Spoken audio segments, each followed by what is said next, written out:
Good evening and welcome back to 31 Horror Nights. It's October 7th and tonight's movie is Ready or Not.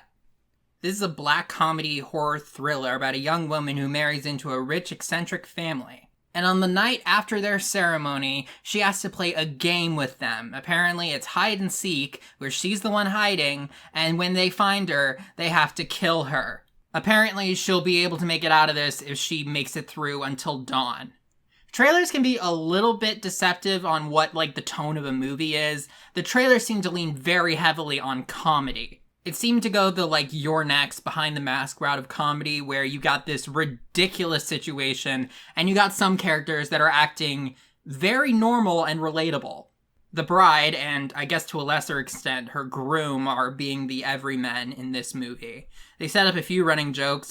There's this one young lady in the family who seriously just can't seem to do anything right. Obviously, I'm getting serious Most Dangerous Game vibes from this story. Making a horror comedy seems to be a balancing act, because if you lean too heavily on the comedy aspect of it, that sort of negates a lot of the drama. Because if the movie's not taking anything seriously, why should the audience? The name of the game here is Execution. I'm gonna go check it out and see how it fares. I'm giving Ready or Not a 9 out of 10, and I am so frustrated.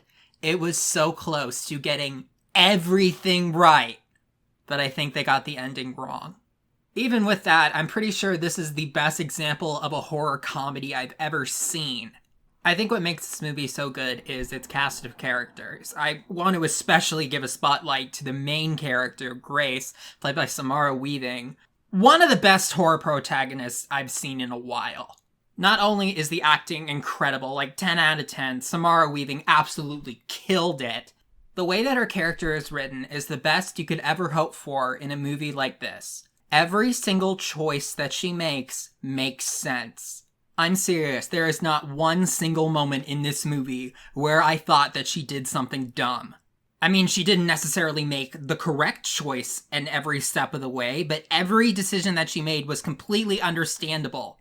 The rest of the cast of characters, the family, the La Domas, I think they're called, they are really entertaining too. This is a wealthy family that got its wealth due to a deal with either a demon or just the devil. And when it comes to how they feel about this, there's pretty much a character on every single part of the spectrum. You got the total zealots, the reluctant followers, the people who think that this is all nonsense but go with it anyway because money, and the people who just want to shut it all down. Apparently, this hide-and-seek massacre is not the tradition. The tradition is just to play a game, and apparently this is the only one that necessitates blood sacrifices. So I guess Grace had really bad luck, not just with choosing a partner, but also choosing a game to play, because she's the one who drew the card. I just think that no matter what type of character in this family you're looking for, there's an example of that. The comedy was very interesting. It never felt forced. It wasn't always perfectly executed, but it never felt ham-fisted into things. Definitely the funniest scene in this movie is one where Grace, in the process of escaping, has to talk to a customer service representative, and it is just beautifully done. And the actor that they got to play the customer service representative had that one scene, and he nailed it. I don't want to go into too much detail about what exactly happens. I just think that if you saw the premise, and the premise seems like something that might be good, I would recommend it, because this movie is executing that premise in almost, I think, the completely optimal way. Except for the ending, but I can't go into any detail about the ending. At least not yet. If you're normally turned off by the idea of a horror comedy, maybe this should be your first one, because it does it extremely well. And if this premise is at all compelling to you, I would say check it out. And if you disagree with me about the ending, you're probably going to like it even more than I did. Perfectly acted, perfectly paced, and almost perfectly written, Ready or Not was wonderful. And now I really want to talk about that ending. Of all the people in this family, only two of them Grace could ever see as an ally. Her now husband, Alex, and her now brother-in-law, Daniel. From the beginning, Alex seems to be against all of this. I don't know if he actually believes in this, but he is definitely against it. I think he just really, really hoped that Grace wouldn't draw hide and seek. But when it happened, he made it his goal to get her out of the house safely. Daniel is a bit more of a gray area. He doesn't want Grace to die, but he also is afraid of what might happen if she lives until the dawn. According to the tradition, if she lives, every member of the family dies. And that brings us to the final act of this movie.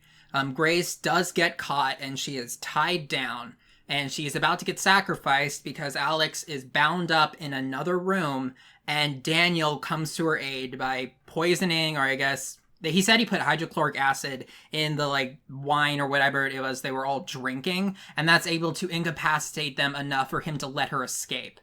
However, his wife, who was only ever in for the money, shoots him and kills him.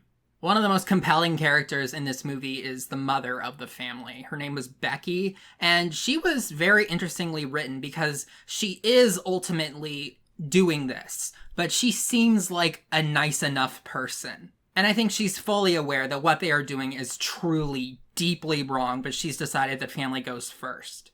There's a scene where Grace has to fight the mother, and she either, beats her to within an inch of her life or kills her, and that's when Alex walks in.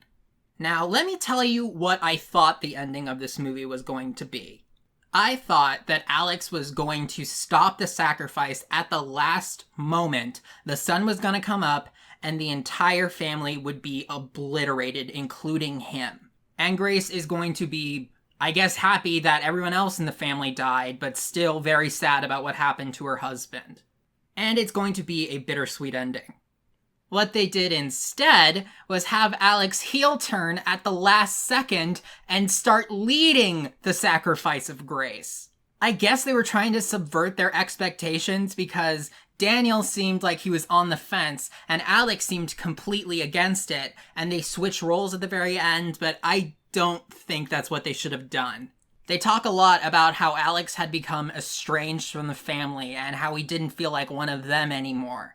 So what better way to prove to himself, his wife, and the audience that he really isn't like them than sacrificing himself in order to save her?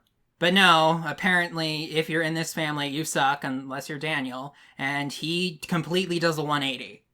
The movie framed the idea of whether or not this supernatural aspect is even real very neutrally. You just heard the characters talk about it. Grace didn't believe it, but whether or not it was real was kind of irrelevant to her. And she's the one who is able to delay the execution enough for the sun to come up. And at first, for like a minute, nothing happens. And then one by one, the family members explode. I don't know what I was expecting for when they die, but it definitely wasn't that. Grace also threw down a lantern and the house started burning well before this, but I guess the house was taking its sweet time burning down. And the movie ends with her sitting on the front stoop of the burning house, covered in blood, covered with injuries, smoking a cigarette, and then the paramedics and the police came, and they ask what happened, and she just says, "in-laws," and then the movie ends.